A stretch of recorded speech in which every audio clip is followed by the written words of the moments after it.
बोली महापुरुष अच्युतानंद जी की जय। सुधी जानी ज्ञानी गुणी मंडली आज अध्याय आलोचना को आपण मानक स्वागत जनाऊँ।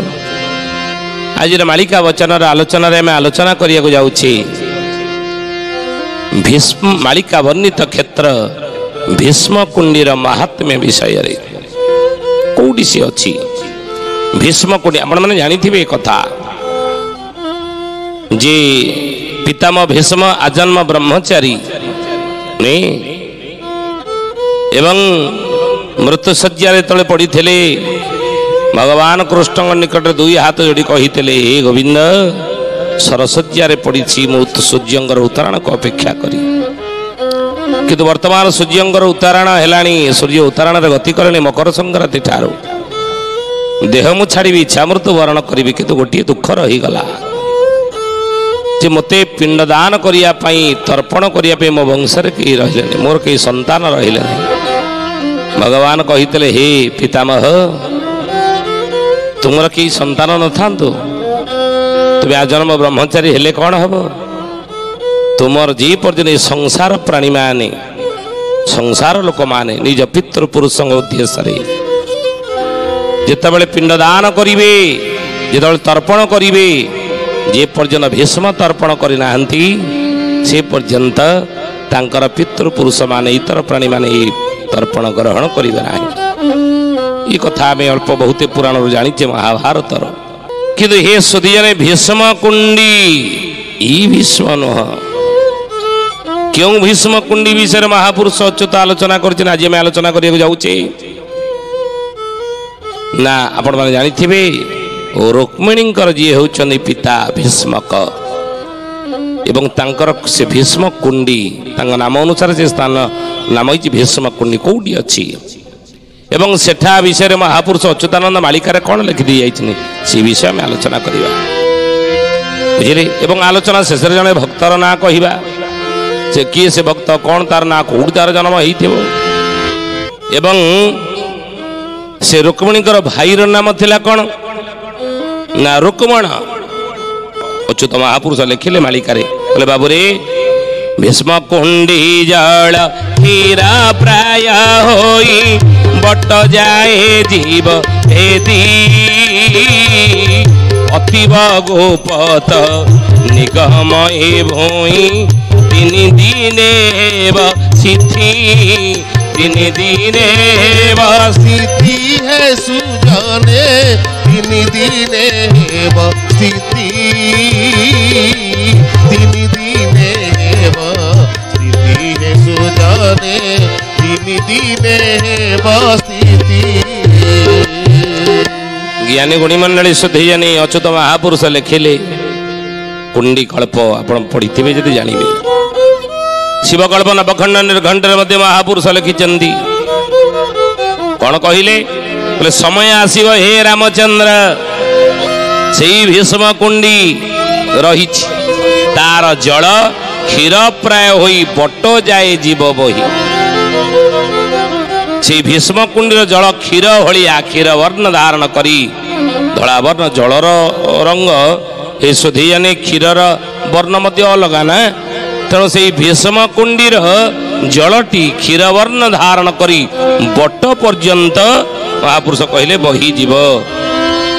बट जाए जीव भेदी अतीब गुप्त निगम ए भूमि तीन दिन हेब सिद्धि अति निगम भूमि बुझे भूमिटा अति निगम भूमि तीन दिन सिद्धि से सिद्ध भूमि भाव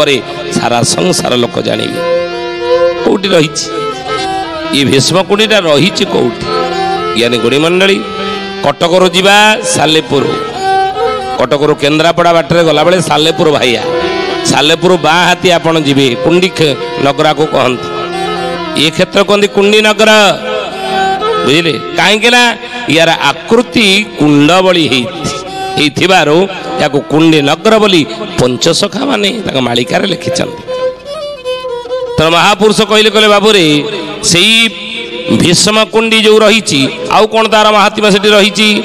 ना रुकुणा चौरा रही अछि राम भीष्म कुंडीरा गोड़े ମଶାଲି ଥିବଣି ସୁବର୍ଣ୍ଣ ମଶାଲ ରହିଛି ପୁଣି ଗୁପ୍ତରେ ରହିଛି ପୁଣି ଗୁପ୍ତରେ হে সুজনে রহিছি পুনি গুপ্তরে রহিছি পুনি গুপ্তরে হে সুজনে রহিছি পুনি গুপ্তরে ରୁକୁଣା ଚଉରା ରହିଅଛି ରାମ ଭୀଷ୍ମ କୁଣ୍ଡୀର କୂଳରେ ରୁକୁଣା ଚଉରା ଅର୍ଥାତ୍ ରୁକ୍ମିଣୀଙ୍କର ଚଉରା କ'ଣ ରହିଛନ୍ତି କାହିଁକି ସେଠି ରୁକୁଣା ଚଉରା କୁହାଗଲା ଆପଣମାନେ ଜାଣିଥିବେ ଅନେକ କହନ୍ତି ଦ୍ୱାପର ଯୁଗରେ ଭଗବାନ କୃଷ୍ଣ ରୁକ୍ମିଣୀକି ହରଣ କରିଥିଲେ ହରଣ କେଉଁଠି ଶବ୍ଦ ଲଗାଯାଏ ନା କନ୍ୟାର ଇଚ୍ଛା ନଥିବ କନ୍ୟାର ଇଚ୍ଛା ନଥିବ ତା ଇଚ୍ଛା ବିରୁଦ୍ଧରେ ଯଦି ଜଣେ ତାକୁ ହରଣ ଭୀଷ୍ମ ତ ହରଣ କରିଥିଲେ ନା ସ୍ୱୟଂବର ସଭାର ଭୀଷ୍ମ ତିନି କନ୍ୟାକୁ ଅମ୍ବା ଅମ୍ବିକା ଅମ୍ବାଳିକା ଇଏ ତିନି କନ୍ୟାକୁ ହରଣ କରି ନେଇ ଆଇଲେ ନାଇଁ ଏଠି ହରଣ କୁହାଯିବ ଇଚ୍ଛା ନଥିବ ଜୋର ଜବରଦସ୍ତ ବଳପୂର୍ବକ ଯଦି ଜଣେ ତାଙ୍କୁ ନେଇଗଲା ତାହେଲେ ସେଠି ହରଣ କଲା କନ୍ୟା ହରଣ କଲା କିନ୍ତୁ ଭଗବାନ କୃଷ୍ଣ ରୁକ୍ମିଣୀକି ହରଣ କରିନାହାନ୍ତି ବୋଲି ମହାପୁରୁଷ ଅଚ୍ୟୁତାନନ୍ଦ କି ଜ୍ଞାନୀ ଗୁଣୀ ମଣ୍ଡଳୀ ସଥିୟାନେ ଆମେ ଆଲୋଚନା କରୁଛେ ଆଜିର ମାଳିକା ବଚନ ବିଷୟ କ'ଣ ନା ଏଇ ଓଡ଼ିଶା ଭୂଖଣ୍ଡରେ ଭୀଷ୍ମ କୁଣ୍ଡୀଟି କେଉଁଠି ରହିଛି ଆଉ ସେ ଭୀଷ୍ମ କୁଣ୍ଡୀର ମାହାତ୍ମ୍ୟ ମହିମା କ'ଣ ମହାପୁରୁଷ ଯାହା ଲେଖିଛନ୍ତି ମାଳିକାରେ ସେ ବିଷୟ ଆଜି ଆମେ ଆଲୋଚନା କରୁଛେ ମହାପୁରୁଷ କହିଲେ କହିଲେ ବାବୁରେ ହରଣ ଶବ୍ଦଟି ସେଇଠି ଲାଗେ ଇଚ୍ଛା ବିରୁଦ୍ଧରେ ବଳପୂର୍ବକ ଯଦି ତା ଜଣେ କନ୍ୟାକୁ ତା ଇଚ୍ଛା ବିରୁଦ୍ଧରେ ହରଣ କଲା ତାହେଲେ ସେଠି ହରଣ ଶବ୍ଦ ଲାଗେ ହରଣ କଲା ନେଇଗଲା ଯଦି ହରଣ କଲା କିନ୍ତୁ ଭଗବାନ କୃଷ୍ଣ ରୁକ୍ମିଣୀକି ହରଣ କରିନାହାନ୍ତି ରୁକ୍ମିଣୀ ତ ପତ୍ର ପଠେଇଥିଲା ନା ଯେ ଆପଣଙ୍କୁ ତନ ମନରେ ମୁଁ ପତି ରୂପରେ ବରଣ କରିସାରିଛି ତମ ଛଡ଼ା ଆଉ କାହାକୁ ମୁଁ ସ୍ୱାମୀ ଭାବରେ ଗ୍ରହଣ କରିବି ନାହିଁ ବରଂ ଆତ୍ମହତ୍ୟା କରିଦେବି ଗ୍ରହଣ କରିବି ନାହିଁ ବରଣ କରିବି ନାହିଁ ସାଲ୍ଲ ରାଜା ଶିଶୁପାଳ ସହିତ ବିବାହ ସ୍ଥିର ହେଇଥିଲା ପିତା ଭୀଷ୍ମକ ଏବଂ ଭାଇ ରୁକ୍ମଣ ଇଏ ପ୍ରସ୍ତାବରେ ରାଜି ହେଇ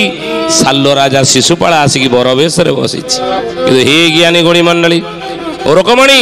ପତି ଭାବରେ ବରଣ କରିସାରିଛି ଭଗବାନ କୃଷ୍ଣକୁ ଭଗବାନ କୃଷ୍ଣ ଏଇ ସର୍ତ୍ତ ଦେଲେ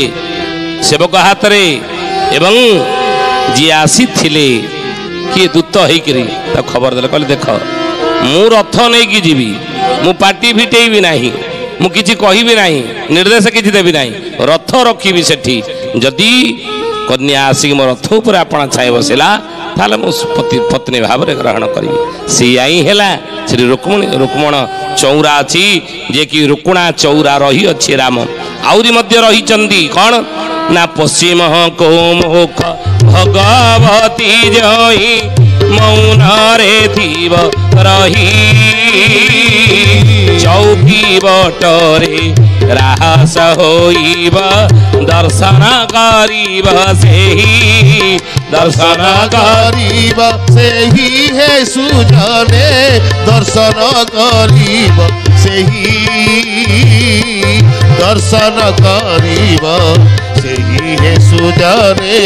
ଦର୍ଶନ କରିବ ସେହି ଜ୍ଞାନୀ ଗୁଣୀ ମଣ୍ଡଳୀ ସୁଧୀ ଜଣେ ମହାପୁରୁଷ କହିଲେ ପଶ୍ଚିମକୁ ମୁଖ ଭଗବତୀ ଜହିଁ ମୌନରେ ଥିବ ରହି ସାକ୍ଷାତ ସେ ପାର୍ବତୀ ଏ ସୁଧୀ ଜଣେ ଆମେ ଅନେକ ଦିଅ ଦେବତାଙ୍କୁ ପୂଜା କରୁଛେ ବିଭିନ୍ନ ଦେବାଦେବୀଙ୍କୁ ପୂଜା କରୁଛେ ବିଭିନ୍ନ ମାନସିକ ପୂରଣ ପାଇଁ କିନ୍ତୁ ଯାଆନ୍ତୁ ଥରେ ସେଇ କୁଣ୍ଡି କଟକ ସେଇ ଭୀଷ୍ମ କୁଣ୍ଡି ନିକଟରେ ଓଡ଼ିଶାରେ 5ଟା କଟକ କଥା ଆମେ କହିଛେ ପ୍ରଥମ କଟକ ପୁରସ୍ତମ କଟକ ପୁରୀ ଦ୍ୱିତୀୟ କଟକ ଅମରାବତୀ କଟକ ଛତିଆ ତୃତୀୟ କଟକ ଅବିଭକ୍ତ ବାରାଣସୀ କଟକ 4 ନମ୍ବର କଟକ ବିରାଟ କଟକ ଚୌଦ୍ୱାର 5 ନମ୍ବର କଟକ ବିରଜା କଟକ ଯାଜପୁର କିନ୍ତୁ ଆଉ ଗୋଟେ କଟକର ଏହି ଆଲୋଚନା ମହାପୁରୁଷ କଲେ ତାର ନାମ ହେଉଛି କୁଣ୍ଡି କଟକ କୁଣ୍ଡି କଟକ କେଉଁଠି ଅଛି ସାଲେପୁର ଆପଣ ବାଁ ହାତୀ ଗଲେ ପଡ଼ିବ କୁଣ୍ଡି ନଗର କୁଣ୍ଡି କଟକ ଯେଉଁଠି ଚୌକି ବଟ ରହିଛି କୁଣ୍ଡି କ୍ଷେତ୍ର ତ ମହାପୁରୁଷ କହିଲେ ସେଠି ଅଛି କ'ଣ ନା ମା ଭଗବତୀ ପଶ୍ଚିମକୁ ମୁହଁ କରି ରହିଛନ୍ତି ଯେତେ ଆପଣ ଦେବାଦେବୀ ଦେବୀ ଦେଖିବେ ମା ଭଗବତୀଙ୍କର ସ୍ଥାନ ଦେଖିବେ ମା ଭଗବତୀ କହିଲେ ପାର୍ବତୀ ପାର୍ବତୀ ସେ କ'ଣ କରନ୍ତି ନା ପଶ୍ଚିମକୁ ମୁହଁ କରିନଥିବେ କିନ୍ତୁ ଏଇଠି ଆପଣ ଯାଆନ୍ତୁ ଦେଖିବେ ପଶ୍ଚିମକୁ ମୁହଁ କରିକି ଅଛନ୍ତି ଭଗବତୀ କହିଲେ पश्चिम को मुख भगवती जई मौन रे थिब रही चौकी बटरे राहस होइब दर्शन करिब सेई